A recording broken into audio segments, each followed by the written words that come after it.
Hi, I'm Patrick Risley. I'm pastor and teaching elder at First Presbyterian Church, Fort Lauderdale, and welcome to this week's Sneak Peek, where we are looking at what's coming up this Sunday.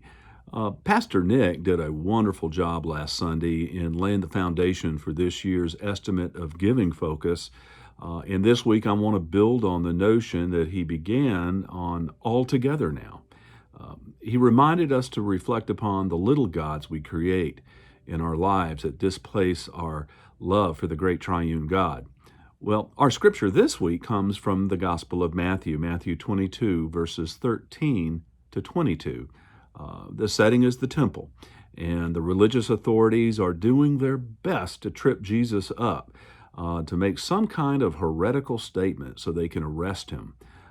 The scene actually begins all the way back in the previous chapter, Matthew chapter 21, and begins with verse 23, and it runs all the way through chapter 23 of Matthew, just this one scene. And typically, when an author slows the action down in a narrative like this, he or she wants us to pay attention and notice some of the details in the story.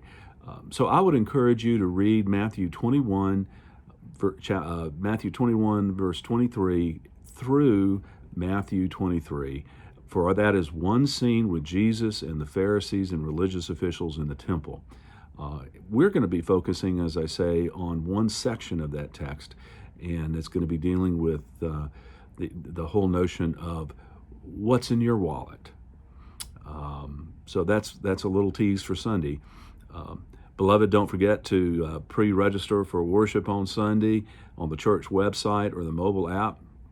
Remember that there are 3 different points into the sanctuary. So if you come to one door and the line seems to be a little long to get in, you can slide over to the left, and right around the corner on the other side of the sanctuary, there will be 2 other sign-in places. So there's easy ways to get in, and it should be pretty expedited.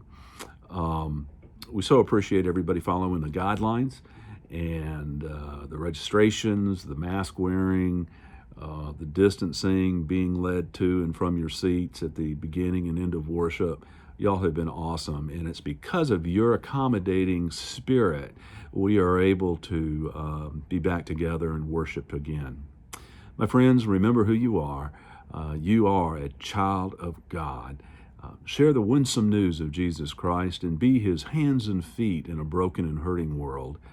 And it would also be a good idea, as a reminder, get a flu shot. I see you Sunday and love you big.